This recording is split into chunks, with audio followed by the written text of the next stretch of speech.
Hi, I'm Paul from the Studio Rats. This is video 2 in the series of how to create a song from start to finish in Universal Audio's Luna.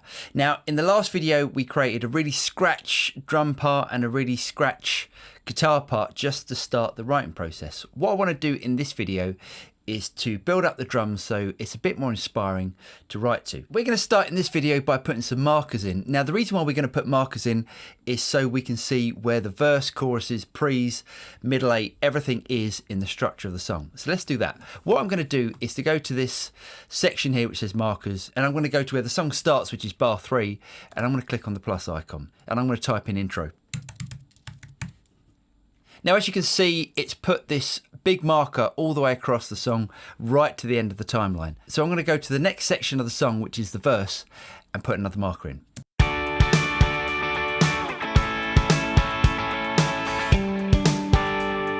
So at bar 19, that's where the verse starts. Let's put another marker in there. And let's give it a different colour.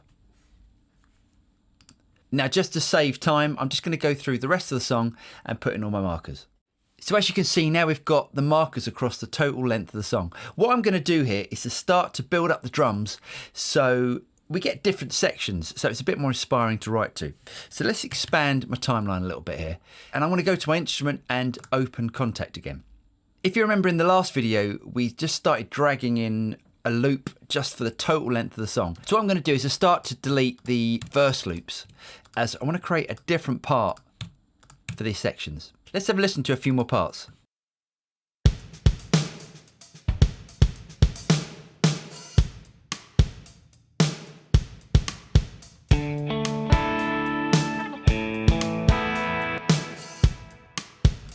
Okay, that part will do for the moment. So again, all I'm going to do is to drag in from this little icon here into my timeline. And again, I'm just going to copy this loop into the pre-chorus as well. Now, what I'd like to do in the pre-chorus, just to create a bit of a build, is to put a fill in just before the chorus. So again, one of the great things about this Contact library is that it has fills in it as well. So let's have a quick listen to this fill here.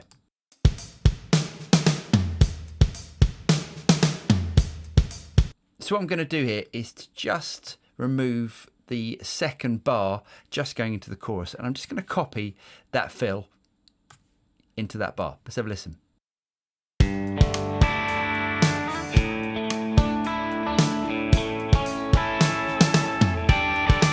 Okay, great. It still needs cymbals, obviously, just to give it that lift, but it's working at the moment. So now let's just do exactly the same for the second verse into the second pre, and let's just delete all that, and we're just going to copy over everything from the first verse and the first pre to the second verse and second pre. Now again, I'm not being picky about this, as all of the drums are going to be replaced by real drums later on in the writing process. So this is just to get me through this initial writing section. Now again, let's just delete that fill in the second pre, and let's just load in a different fill.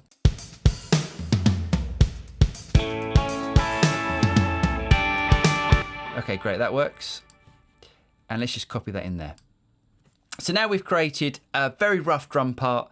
The verses and the pre's are slightly different to the chorus. They're slightly more laid back, which is going to create more of a verse feel.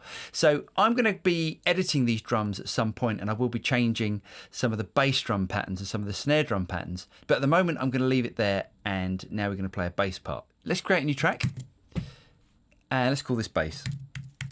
Right, this is going to be a mono track, as I'm going to be plugging into the front of the Apollo interfaces. Okay, so I've picked up a bass. I'm going to put the track in ARM, and I'm going to go to my unison slot, and let's load in the Ampeg SVTR Classic.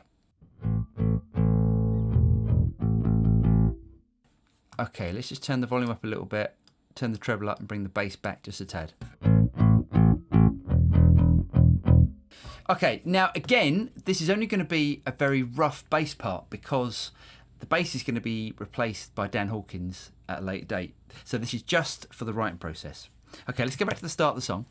Let's set up the click as I want to be counted in, and let's record the bass part.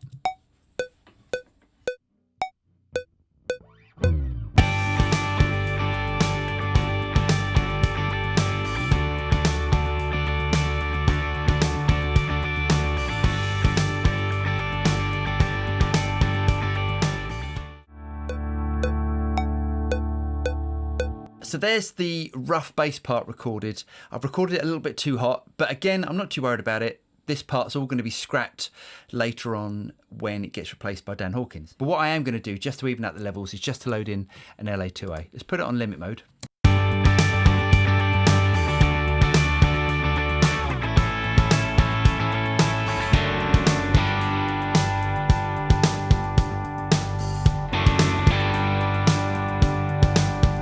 Right, this section here, the middle 8, have a listen to it.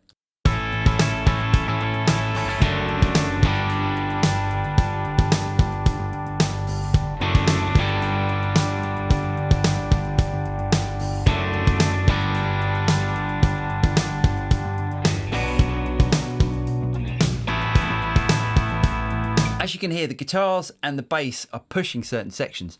So I've highlighted this section here of the drums, and I'm just going to consolidate that part. Right, let's make this bigger so I can see what I'm working with. And now I'm going to change the kick drum just to push with the guitars and the bass.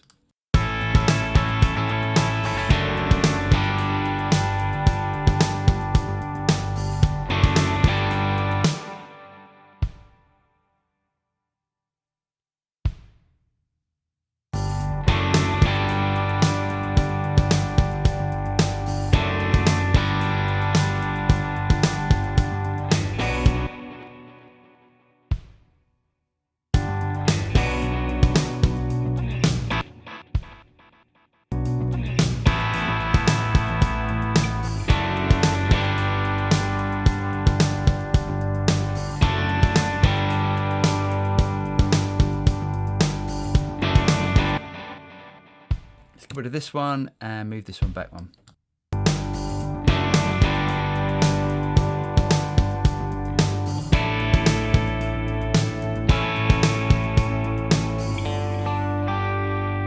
So that's really working for me. It could really do with having some cymbals. So let's just do a quick pass by adding some cymbals in. Now, again, I'm going to create another instrument track for this. So let's go to type and choose instrument.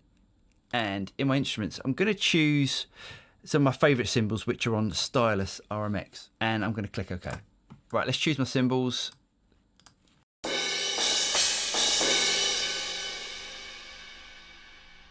And let's record these in.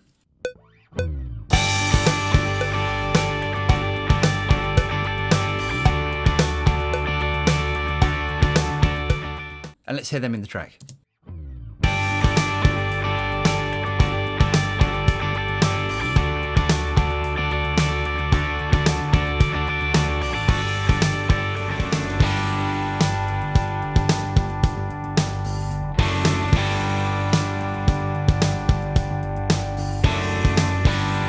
Paul from the Studio Rats. I really hope you guys got something out of that. Don't forget to like and subscribe, and you'll be notified of any future videos that come out from the Studio Rats. And join me in the next video where I'm going to be moving on with this song. Cheers.